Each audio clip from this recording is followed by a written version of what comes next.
want to acknowledge the men and women in emergency response, emergency dispatchers, and public works crews, along with utility companies that have been working really throughout upstate New York over the course of the last 24 hours. Ordinarily, we would be looking at perhaps about a foot of snow, but the massive amount of rainfall has caused significant flooding, which has resulted in significant property damage, along with, at the east end of the 19th Congressional District, the tragic loss of a life in the town of Catskill. As crews continue to do their work, I certainly express our appreciation, and of course our offices have remained in contact with emergency responders and local response crews to be of assistance. This has been one heck of a year in the House of Representatives, and as we wind down what is my first year of service in Congress, wanted to just take a moment to discuss a little bit of what remains both on our radar and agenda, and some issues that I know are of significant importance to the people of upstate New York. Yesterday and today, we've been traveling around the west part of the 19th Congressional District, really important, spending time with small businesses and farmers and local officials, and we all talk about the same things. It's a high cost of living, although I think the pressure that the Republican Congress or House has put on the administration has at least started to impose a bit of a restraint, and with that, we are seeing a slowing of the rate of inflation, but costs are still very high. I think, as you know, the House has made border security and confronting the migrant crisis in this country and in New York a top priority. It's why we passed legislation months ago to secure the border, to streamline and enhance the asylum-seeking process, and to ensure that unaccompanied minors had safety and security as they may or may not have entered this country with or without loved ones. The passage of H.R. 2, along with the adoption of my bill, the Schools Not Shelter Act, was meant to confront what has been the failure of the White House and this administration to confront border security. And I've often said this, and I put it into practice. I'll work with anyone who's honest and earnest about confronting a problem. It seems to us that the President is not being honest nor earnest about confronting the humanitarian and the national security crisis at our border. Under President Biden, 6.2 million encounters have occurred at the southwest border. 1.7 million known individuals have gotten away. The federal government has lost track of them. 1.7 million individuals. As we acknowledge, this is both a humanitarian and a national security crisis that has really affected every state. Here in New York, as my colleagues know, the declaration by the City of New York and the State of New York to function as a sanctuary state or city has meant thousands upon thousands of individuals coming to communities, first to New York City, and then by the direction of the mayor of New York being transported to other parts of the state. By the way, the federal government, this administration, contracts with not-for-profit agencies to move individuals to other states around the country. Now, you would ordinarily think that this would be an orderly process, one that would provide both the support and compassion necessary to address those who are honestly seeking entrance to the country. But this has been an utter chaotic and disorganized effort by both the federal administration and what's been allowed here in the state of New York. We know this. Upstate New York counties have been confronting this issue now for months with Republican and Democrat local leaders begging the governor and the city of New York to communicate, coordinate, and to stop placement of individuals in our communities. And it's not because we are not compassionate. It's simply because this is no way to run a country. And so we have made very clear that border security must be a top priority, and we've made it now a negotiating item with both the Senate and the President. Because of both border security issues and policies out of Albany, we continue to see the rise in crime. Now, there will be those who will say, yeah, but there's not increased arrests.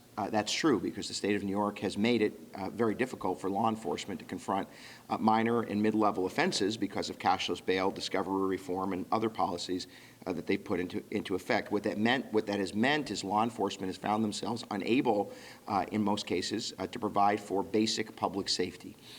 We continue to put pressure on Albany and others to confront these policies, to ensure that we're supporting law enforcement and that we make public safety a priority.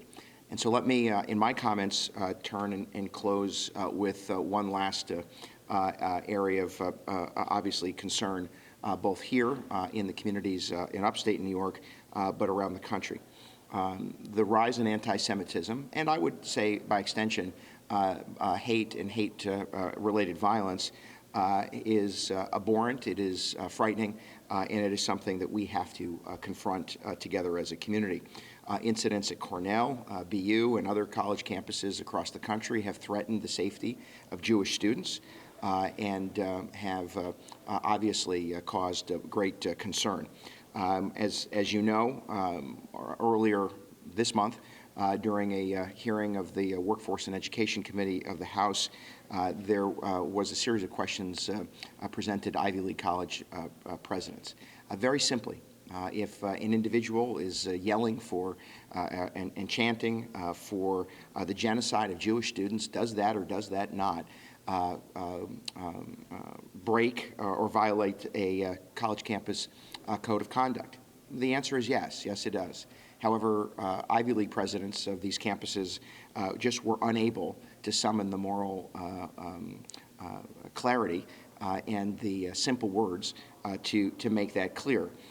We've said, and I've called for not only their resignation, but quite frankly, the federal government shouldn't be taking taxpayer dollars and subsidizing campuses that don't have the capacity to simply say that anti-Semitism is a vile, vile cancer that is threatening the safety of students. And for that, we're going to continue to put pressure on institutions and others to acknowledge that this minority, Jewish students and Jewish Americans around the country, deserve the same protection as any other, and that policies and practices need to be in place and enforced to provide for their safety. It's why we've met with Jewish leaders here in Binghamton and Ithaca, and it's why we will continue to meet with Jewish students to assure them that their safety, their security, and their right to practice their faith is critically important. Do you consider any criticism of Israel to be anti-Semitism? I think everyone has the right to express their opinions. They need to do it absent violence and hostility. I think it is perfectly acceptable in a democracy, Israel being the only real democracy in the Middle East. It's perfectly acceptable and appropriate to accept critique of decisions. It is not acceptable. It is not acceptable to heighten that to violence or hatred. And we have seen that consistently in full vile color, not only around the world, but in our own neighborhoods. And that, by the way, is born out of a lack of understanding and appreciation for the Jewish faith. It's born out of a lack of appreciation for world and global history. And it comes from a pure ignorance as it relates to Israel's right to exist and the fact that it is a functioning democracy and likely, by the way, America's greatest and most significant ally in the world. You referenced... Did you want to... No, I'm happy to. Yeah. Yes, go ahead, Jim. I was letting others... No, come on. So you made passing reference to there having been acts of anti-Semitism on the Binghamton University campus. What specific acts are you referencing? Earlier about a month ago, I'm sorry? Oh, yeah, no, earlier this, November, an incident specifically related to students on campus. Some of the language that was used, if I recall, encouraging, there was a protest that was encouraging clear anti-Semitic language that was hostile towards students. Certainly the college campus reacted. The Jewish community and Jewish leaders were terribly concerned about what was hate-filled language. I've spoken with college president Harvey, and I've had multiple conversations. We've met with students. We've met with leadership in the Chabad movement here in Binghamton. I'm confident that folks understand the necessity to embrace and protect our Jewish students, but it is a constant effort that needs to be confronted. Your turn. I'm wondering if you can speak to the fate of funding for Ukraine as negotiations continue in Congress. Sure. So, go ahead. There's obviously ongoing negotiation for both continued funding of our efforts to support Ukraine, Israel. There are continuing negotiations on the front of supporting our friends in Taiwan and, of course, our own national emergency funding. First, we have made very clear, many of us, that we believe it is necessary to stand with Ukraine. That it is critically important that America makes very clear to both Russia and, by the way, our adversaries like China and Iran, that America will stand and protect its allies and its friends. That being said, we have made clear that there needs to be a clear strategy. We need to understand as we continue to support Ukraine and direct American taxpayer dollars. There needs to be a clear strategy with a clear exit expectation. What is the mission? And there needs to be audit capacity so that there's the appropriate oversight. And at the same, and so that's clearly been our effort. The president understands this, and there's been ongoing negotiation, which I believe will continue and ultimately come to a close with America continuing to support Ukraine. We have said that we must protect America's borders. And that is a priority. So ongoing has been negotiations within the Senate to come to the table with a border security bill. We adopted a border security bill. The President and Senate have yet to come to the table with a proposal.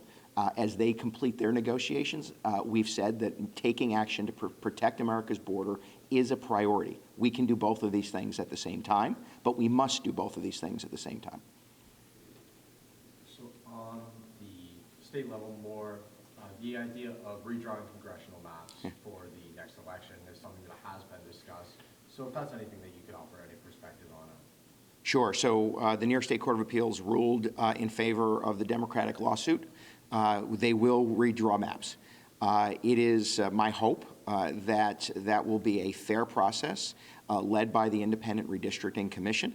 I think that as most New Yorkers, I share a frustration, and many New Yorkers want this to come to an end. We shouldn't have districts drawn and redrawn multiple times.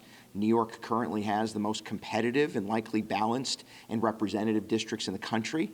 And I'm just hopeful that the Independent Redistricting Commission will conclude competitive districts yet again. All of that being said, I live by one reality, and that is never to expect the expected. And so, from my perspective, we'll roll with the punches. The commission and the state legislature will redraw the maps. I am hopeful that upstate New York remains a compact district, so that we have a single voice fighting for us in Washington. And we'll accept, and I certainly would hope to earn the support, regardless of what these maps look like. And you said you want to make it a single voice fight for Washington. Obviously, I came here late, so I apologize if you already said this, but how do you hope to be able to show that single voice, to show that put everyone together, and what do you hope you're able to accomplish? Yeah, that's sort of sort of the purpose of the entire conversation today, which is sort of like we're rounding out the year, and so I appreciate that question, and I'll answer it I think the way you asked it, and that is that we live in a divided country. There's little question on just about any issue. I can find 50% who agree and 50% who disagree. We live by design or default with a bipartisan government. It is critically important that people who choose elected office understand that holding elected office isn't about making a point, it's about making a difference. And so what we strive to do, and I know that we succeed as often as we misstep, and that is to try to get people around a consensus. It's why we held over 11 town hall meetings. It's why we've been having these Coffee with Your Congressman efforts to have sort of casual conversations. It's why we've had hundreds of events with community leaders and residents throughout upstate New York, because I want residents to understand that I listen and learn from them. Listen to and learn from them. And what that means is we assemble partnerships. I mean, we've been working with Republicans and Democrats on flood-related issues, on issues to provide nutritious options through food stamps. We've been focused on mental health and substance use disorder, the ability and support for those with intellectual, physical, and developmental disabilities. I think by showing people that we're willing to work together, it encourages people to work together. And that doesn't come without criticism. Believe me, I acknowledge that. But that's the benefit of living in a democracy. And so we enjoy that. We like the conversation. By listening to the people you serve, by learning from the people you serve, you ultimately can mold the consensus necessary. And as we end this year, I have 31 provisions adopted either by the House or into law in either major bills or standalone legislation. I have one of the most bipartisan records of any member of Congress, and I'll continue to work with whomever who is honest and earnest about confronting the problems that face upstate New York. Do you view redistricting as the greatest threat to you winning a second term? At the moment, I'm not focused on me winning a second term, and I don't characterize redistricting in that way. Listen, I think voters are tired in New York of having to go through a redistricting process, as we have multiple times this last year. They just want it to come to a close. I want competitive districts that reflect the interests, the communities of commonality, and the diversity that exists in upstate New York. Yeah. It's been more than a decade since tropical storms Irene and Lee devastated parts of the 19th district. After yesterday's storm, there were incidences of major flooding and a death in Greene County. Should more be done to help communities prepare for stronger storms and consequences of climate change? Yes. And so it's something, I apologize, I began by acknowledging what we've experienced these last 24 hours. That tragic fatality actually occurred behind my office in Leeds in Catskill, New York. We're not only aware but very saddened. And we are aware of other fatalities around upstate New York because of the flooding condition. I said earlier, we ordinarily would be dealing with a foot of snow instead of multiple inches of rain. The issue of both confronting climate change and the impacts of extreme storms has been a priority for me. I've been working in a bipartisan way to forward flooding legislation that would provide both data and resources to help communities build resiliency, to help them use that data to make decisions related to development so they don't make flooding conditions worse.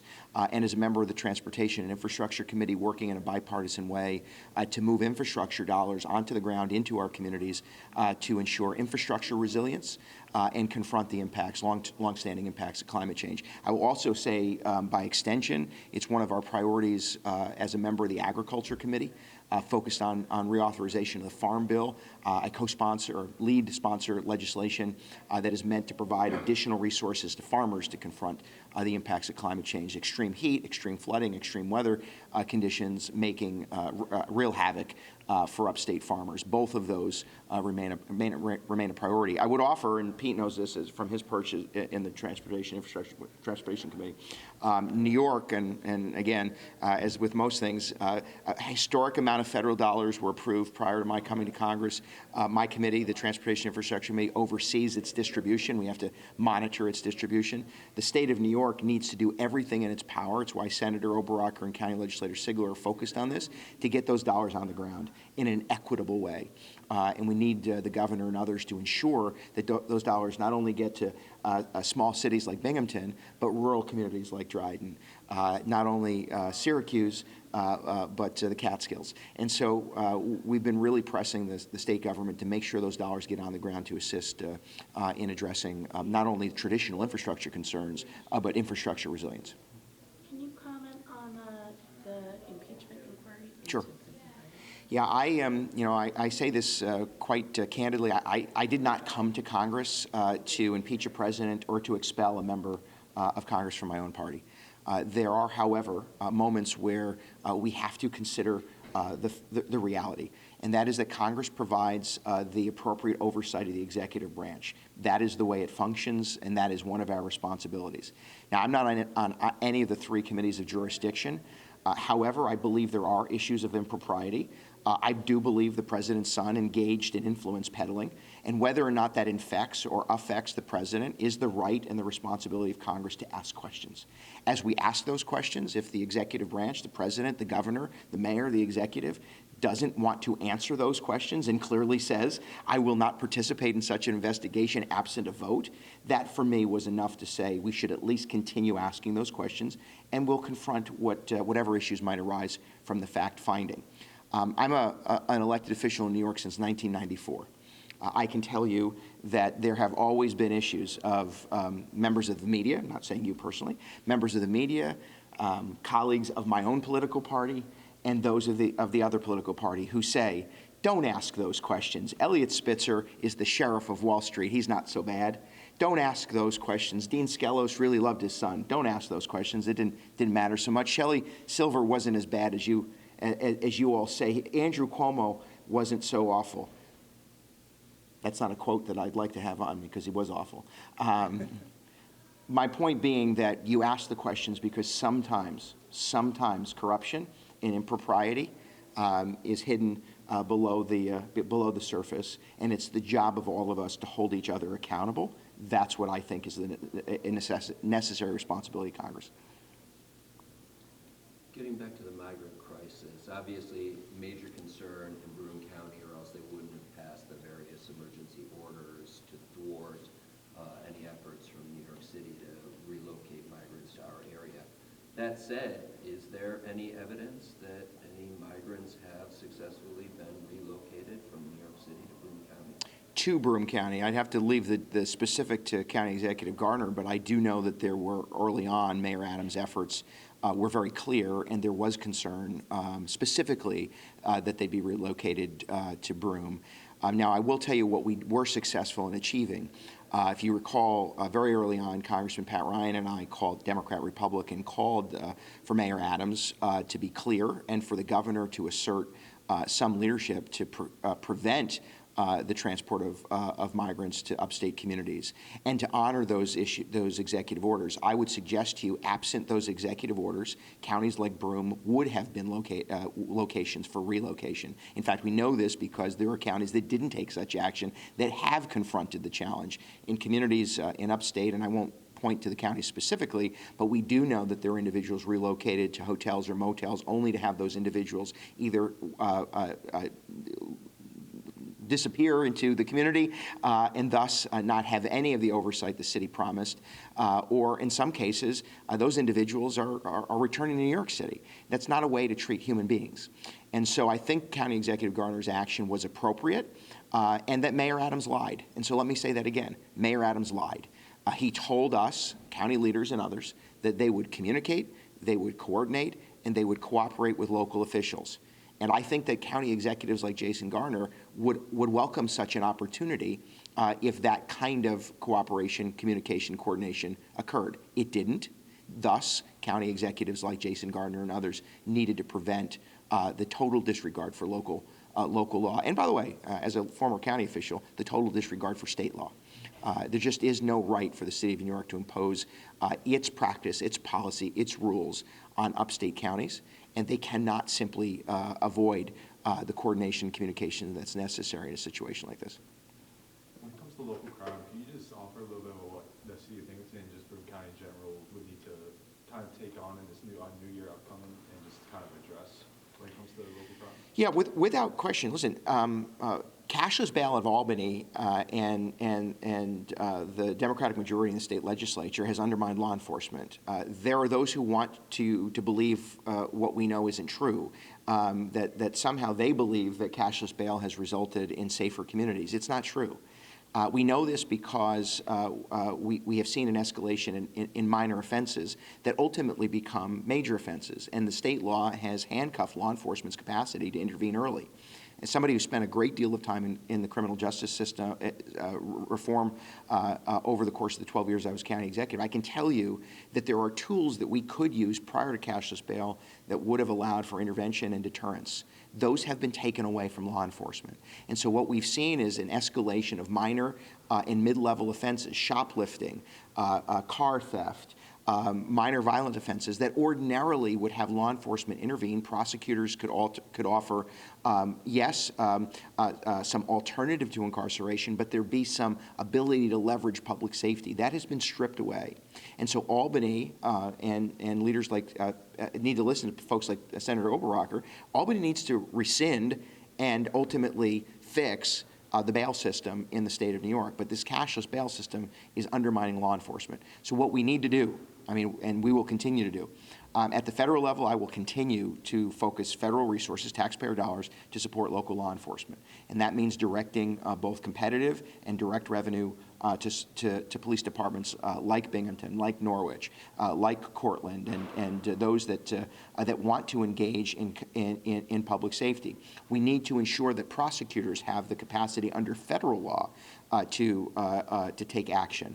And so I know the new district attorney is going to spend a lot of time weighing when a federal law might be more appropriate to impose and enforce against a perpetrator as opposed to a state law, because the state law is weak, and he will be working with federal prosecutors to do that. Those are the kind of things we need to do. But I will say again, New York's cashless bail undermines public safety. That is clear, and it makes it very difficult to confront and to provide for public safety. It also, by the way, makes it very difficult to protect victims, and it makes it very difficult to intervene to assist individuals who, if we could get them early enough with mental health support and substance use support, we can prevent further incidents of crime.